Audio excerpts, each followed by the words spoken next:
Hello అండి. మామిడికాయ పచ్చడి మనము సంవత్సరమంతా నిలువ పెట్టుకోవాలని అనుకుంటాం గదా! దానికి ఈ విధంగా మామిడికాయలను తీసుకొని దానికి పీల్ చేయాలండి.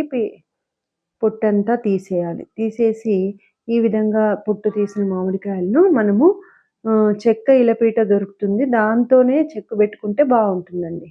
ఆ విధంగా చిన్న చిన్న ముక్కలుగా మనం కట్ జేసుకోవాలి. ఈ విధంగా చిన్న ముక్కలుగా కట్ చేసుకున్న తర్వాత ఈ పీచులన్నీ పక్కన పడేసేయాలి. ఈ చిన్న ముక్కల్ని పొట్టు తీసి ఈ విధంగా నీట్‌గా చిన్న ముక్కలు తీసుకున్న తర్వాత వాటిని మెజర్ చేయాలండి. ఒక బౌల్‌తో మనము ఒక బౌల్ తీసుకొని 4 బౌల్‌లకి ఒక గిన్నెతో చిన్న గిన్నెతో 4 గిన్నెల మామిడి ముక్కలు తీసుకోవాలి. ఈ విధంగా మెజర్ చేసుకోవాలి. మెజర్ చేసుకున్న తర్వాత ఒక బౌల్‌లోకి పెద్ద బౌల్‌లోకి 4 గిన్నెల తీసుకోవాలి. తీసుకున్న తర్వాత ఆ చిన్న బౌల్‌తో కొంచెం తక్కువ ఉప్పు వేయాలండి. ఉప్పు ఈ విధంగా యాడ్ చేసుకున్న తర్వాత దానికి కొంచెం జీలకర్ర మెంతుల పొడి, 2 స్పూన్ల జీలకర్ర మెంతుల పొడి, 3 స్పూన్ల ఆవాల పొడి, 3, 4 స్పూన్స్ ఆవాల పొడి ఈ విధంగా యాడ్ చేసుకోవాలండి. యాడ్ చేసుకున్న తర్వాత చిటికెడు పసుపు, హాఫ్ టీ స్పూన్ పసుపు వేసి బాగా కలుపుకోవాలండి. కారప్పొడి కలపకూడదు. రెడ్ చిల్లీ పౌడర్ కలపకుండా ఈ విధంగా కలుపుకొని మనము సంవత్సరం అంతా నిల్వ ఉంచుకోవచ్చు.